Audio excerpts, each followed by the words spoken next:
नमस्कार. महाराष्ट्राचे राजकारण या यूट्यूब चॅनलमध्ये तुम्हा सर्वांचं स्वागत. या यूट्यूब चॅनलच्या माध्यमातून आपण महाराष्ट्रातील 48 लोकसभा मतदारसंघाचा आढावा घेतला आहे. सध्या आपण महाराष्ट्रातील 288 विधानसभा मतदारसंघाचा आढावा घेत आहोत.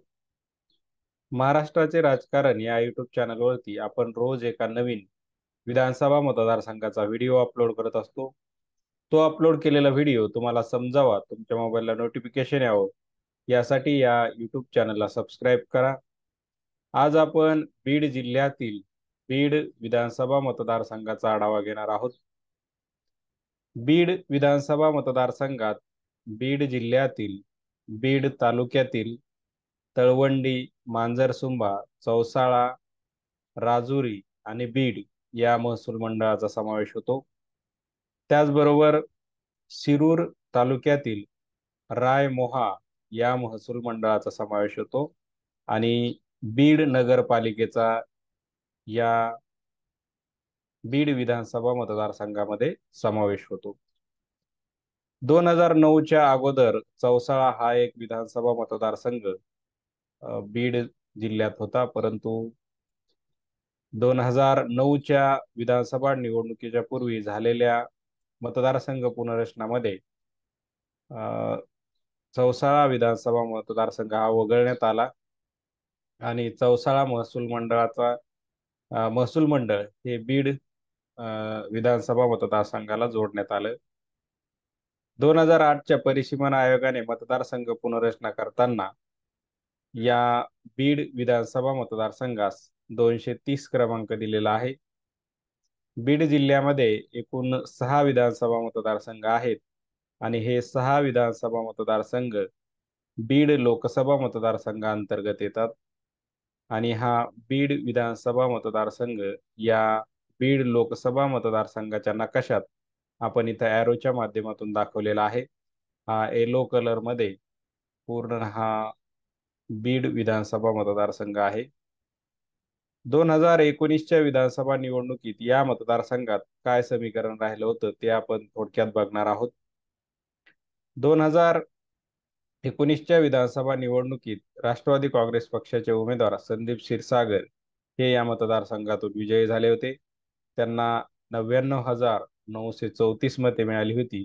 तर त्यांच्या विरोधात असणारे शिवसेनेचे जयदत्त क्षीरसागर यांना 97,950 मते मिळाली होती.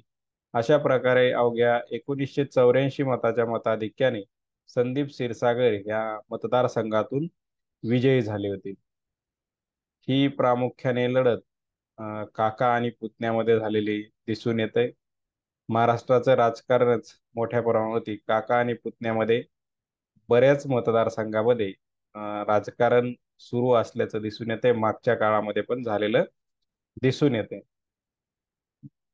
जयदत्त क्षीरसागर हे 1990, 1999, 2009 आणि 2014 या विधानसभा निवडणुकीमध्ये विजयी झाले होते.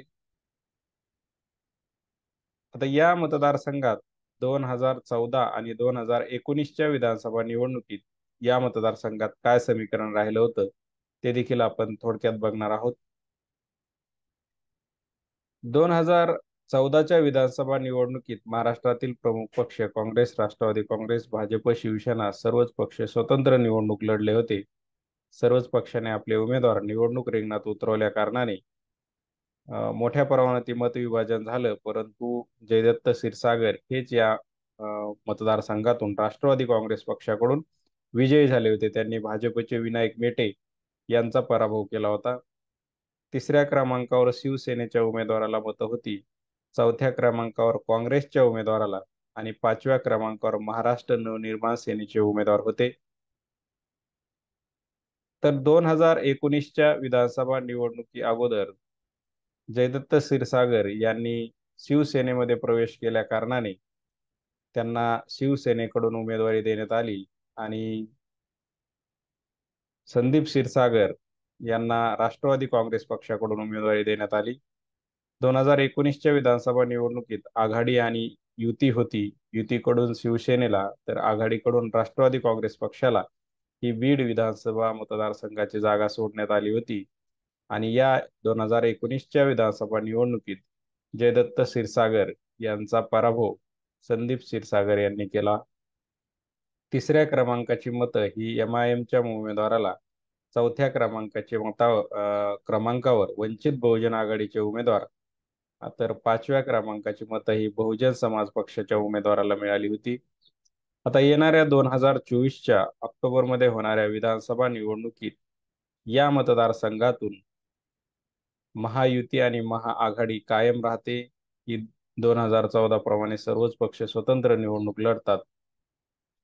त्याचबरोबर शिवसेना आणि राष्ट्रवादी काँग्रेस पक्ष विभागला गेला असल्या कारणाने, राष्ट्रवादी काँग्रेस पक्षाचा आमदार असल्या कारणाने आणि संदीप क्षीरसागर हे राष्ट्रवादी काँग्रेस पक्ष शरदचंद्र पवार यांच्या पक्षाचे आमदार असल्या कारणाने, त्यांच्या पक्षात असल्या कारणाने साहजिक राष्ट्रवादी काँग्रेस अजित पवार यांच्या पक्षाकडून उमेदवारी दिली जाते की पुन्हा जयदत्त क्षीरसागर यांनाच उमेदवारी दिली जाते.